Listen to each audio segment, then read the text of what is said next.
and it goes on fire.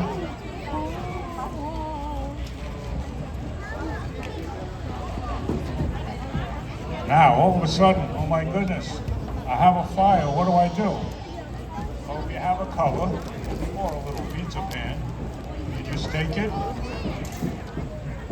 put it on top, wait a little while, we'll take a peek, and I hope it went out. And it went out. And that was very simple.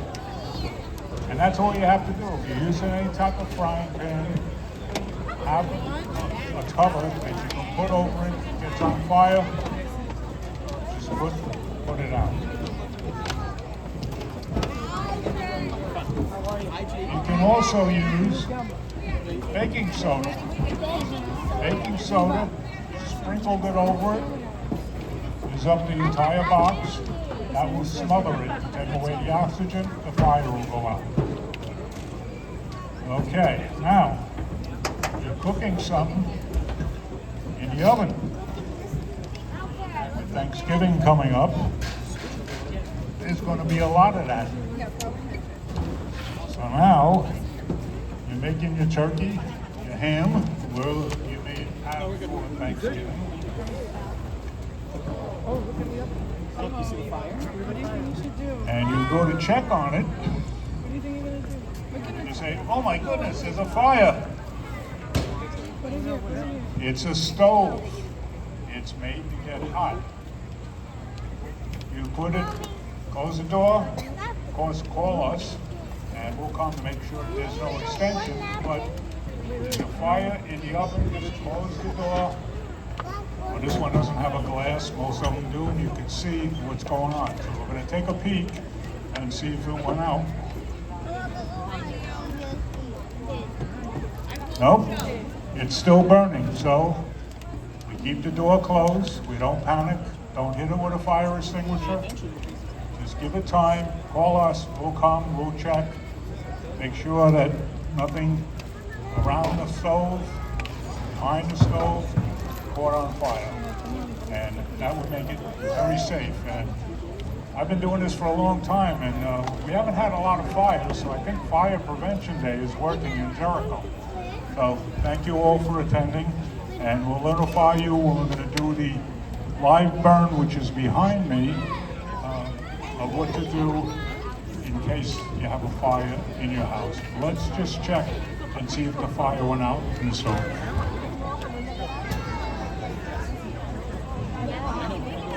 The fire is out. Nobody got hurt. Even Thanksgiving dinner. Thank you very much for attending. I believe that the first thing that we're going to do is a simulated vehicle crash with a potential extrication need. Okay, that means that the car has been bent in a way that you cannot be removed from the car without us doing some things to the car to remove the car from you. Hopefully none of you have ever been in a car wreck before, but I want you to pay attention to a few of the things that our members are doing during this whole thing, and listen to some of the sounds, because the sounds could be kind of scary, especially if you are in the car. We're going to cover you up so that you don't get stuff that maybe flies around when we do some of the things that we do, like glass, you know, when the window breaks and you're inside, it makes a pretty good noise, or when we use our hydraulic rescue tools. When the metal bends, when the metal cuts, it makes noises that can be kind of frightening. So, you know, we're worried about your well-being at all times during this evolution, when we're doing it for real, and today when we're doing this demonstration. Now, as you know, the Jericho Fire Department is a predominantly volunteer fire and rescue agency. However, we do have some paid staffing that work for us.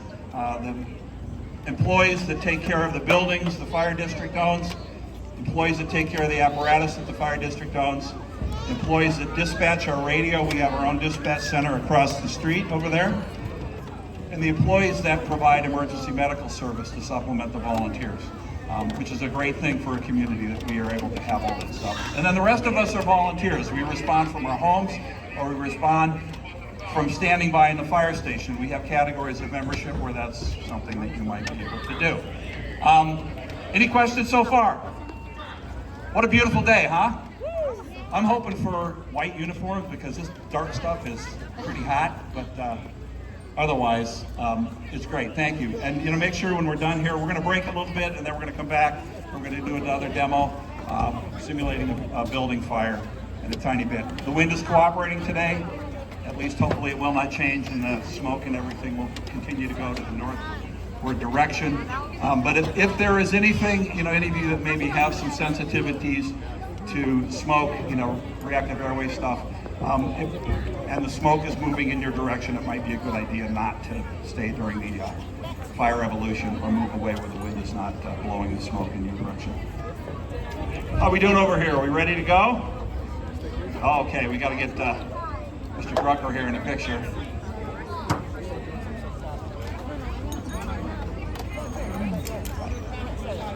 That's okay.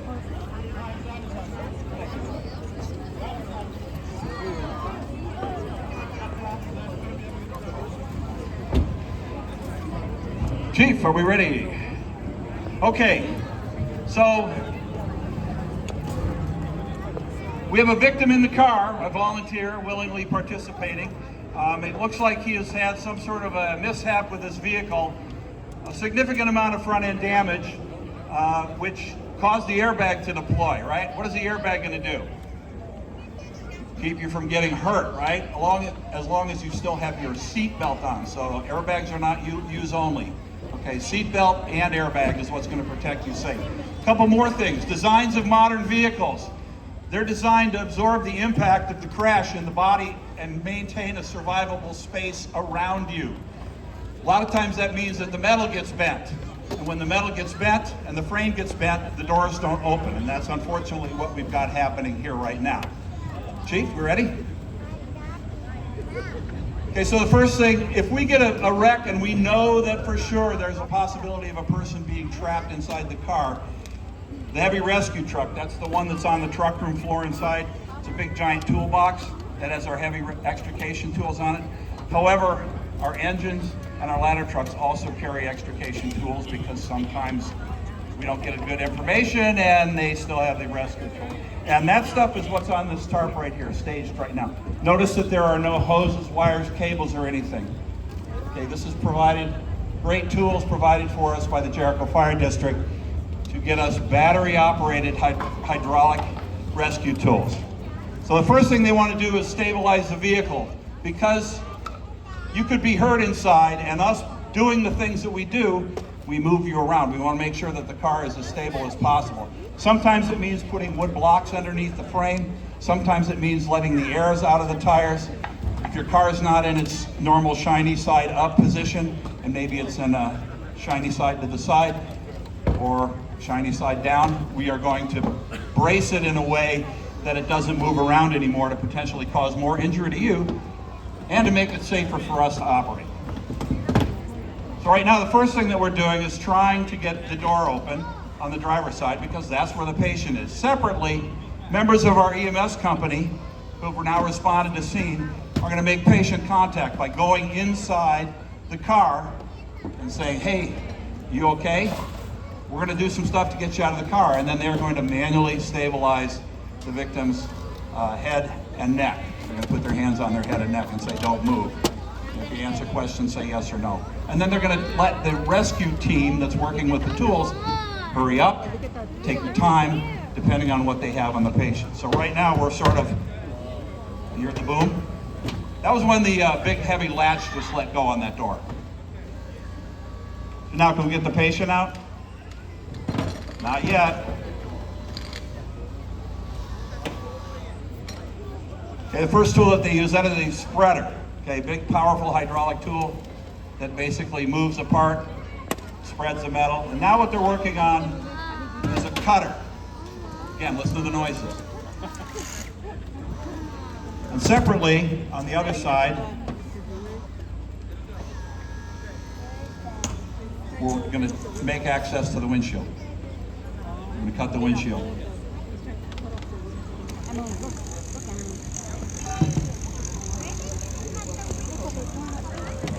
How come that glass isn't just falling into a million pieces? Somebody know? called laminated safety glass. It's designed to stay intact. It might break, but it's not going to fall apart. That protects you in a crash. The glass on the side of the car, a lot of times, is made out of tempered glass. And if that were to break, it breaks into little tiny crumbles. So that's what you see on the ground here. We're trying to keep our parking lot a little clean, so we're not going to break that glass if we don't have to. But meanwhile, we've got the patient care going on inside. How's our patient inside? Thumbs up, thank you. Chief Richardson there is the incident commander. He's overseeing this whole operation. Our extrication team is working on now removing that door. And we're making a convertible out of this car to give us clear access to getting the patient out.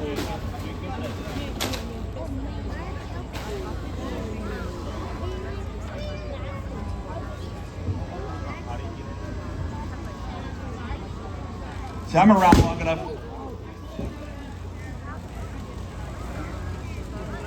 You just deploy an airbag there? Peel and peek, brothers. Peel and peek. Make it safe for Lance. Probably have to change your shorts.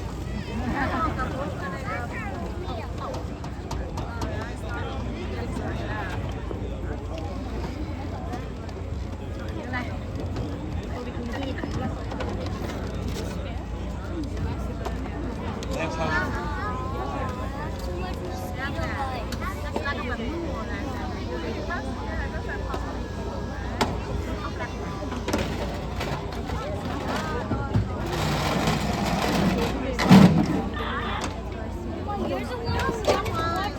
I'm just checking on progress here. The patient is covered by a sheet. Doesn't mean that they're not surviving. It means that we're protecting them from all the things that we're doing.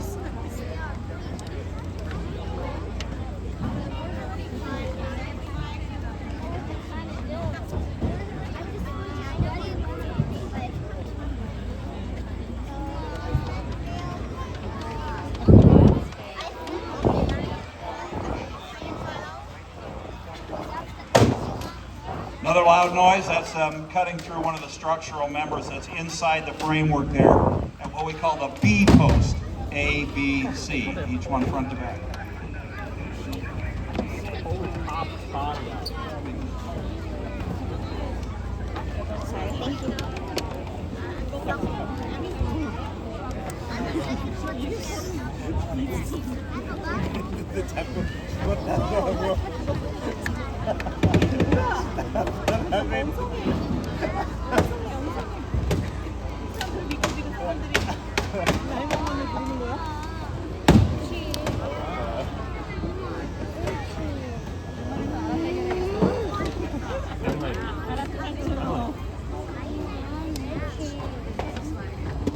So now we're going to remove the second door on the driver's side.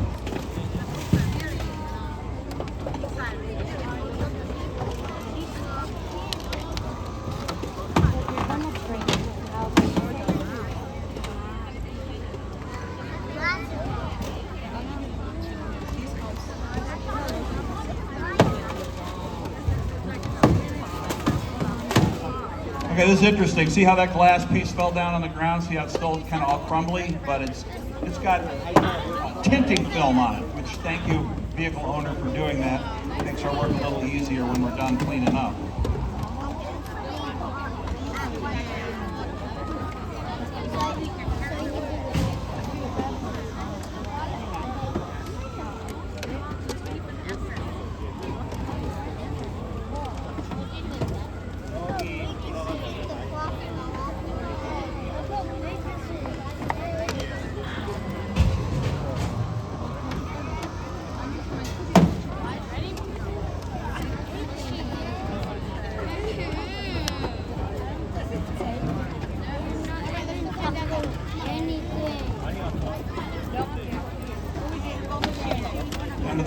common denominator now is just the cabling that controls the automatic windows and the electronic door locking system, and then that door should come clean off. There we go. Now, we're going to roll the roof back. Hopefully all the cuts are good.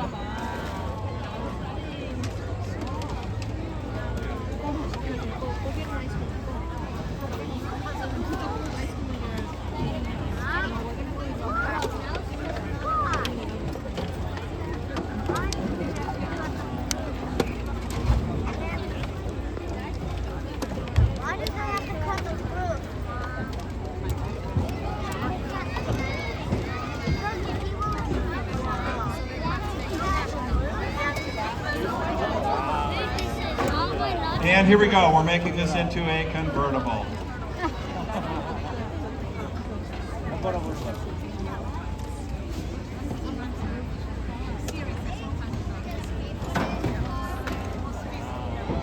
Come on guys, there we go.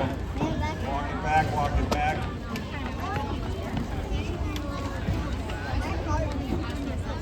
Thank you. Oh, look at that, look at that. Right. The Jericho Fire Department customized convertible. Now EMS team has to come together and we have to get this patient out of the vehicle. We will in a very coordinated manner move them onto the cot using things that we have at our disposal. Of course, if this patient was critical, we'd have done this a lot more rapidly and maybe spend less time being careful on how we do this, because time is of the essence when we have critical patients. We're just letting them know that it might hurt a little bit when they move them. They're going to try and do it as painlessly as possible. However, sometimes it's unavoidable. Get them out of the car, get them into the ambulance on their way to the hospital for evaluation and treatment.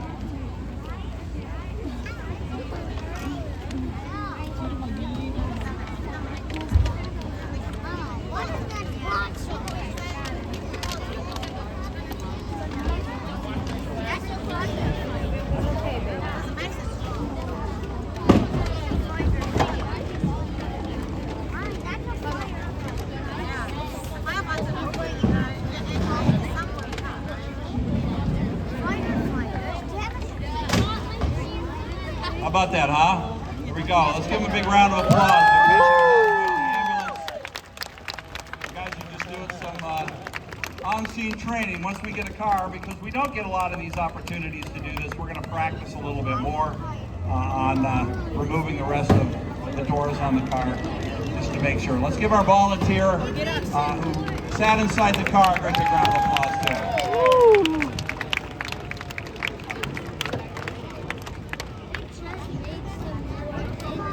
Synthetic materials mostly made out of?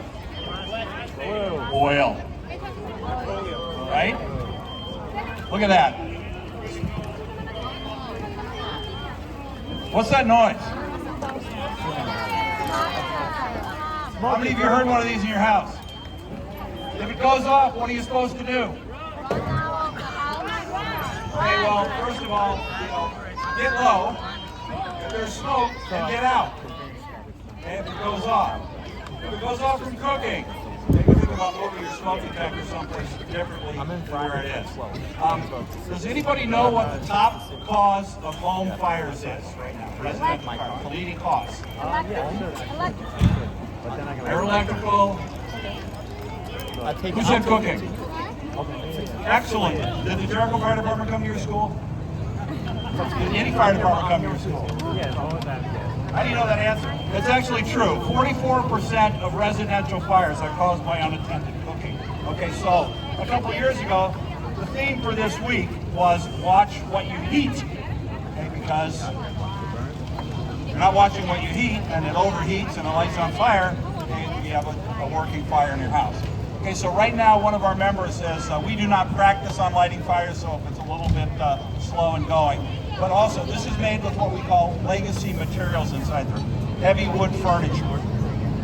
There's some books on the shelf. The books really burn very well. No, they're tightly compacted paper. Okay, paper burns, but if you stack a whole bunch of it together, it's really hard to get it to go on fire. Okay, so we said, what's the number 2 leading cause of house fires? Carelessly discarded smoking materials. What? Carelessly discarded smoking materials is number 2 on the list. Electrical is number 3. Okay, electrical, if you have something that's kind of wonky in your house about an outlet and lights that flicker all the time, have a licensed electrician check that out. Okay, usually lights are not supposed to flicker. Okay, so we have our fire is a little established. I want you to notice it's already melted the smoke detector off the ceiling. The fire is growing up the sidewall. Those of you on that side can see pretty good. Those of you by over here, maybe all you can see is the flames rising up and going across the ceiling. And what that's doing is feeding back down towards everything else in the room. Meanwhile, we have a team at the blue door. Okay, most of you keep your houses locked, right? When you're not there or when you're sleeping at night. Okay, hopefully if you have your home and your smoke alarm goes off, you get out and so your door won't be locked. But we are doing right now what's called forcible entry. Okay, that's us basically breaking into your house by breaking down the front door. I gotta move to the other side so I can see what the progress on the fire is. So meanwhile, it's sort of gone through a little reset. What is different about this room than most rooms in your house? How many sides does it have? Because one of them's open, right? So it has an unlimited supply of air and oxygen. In a normal house, your rooms have 4 walls, a ceiling, and a floor, 6 sides, right? And maybe a door or 2 doors on them. Well, if you close the door, okay, that's going to keep the fire from getting what it really, really needs, okay? Air. So it's going to get hot, and then it's going to suck up all the air, and then it's going to go down. So what is that important to know? Close your doors in your bedroom when you sleep at night.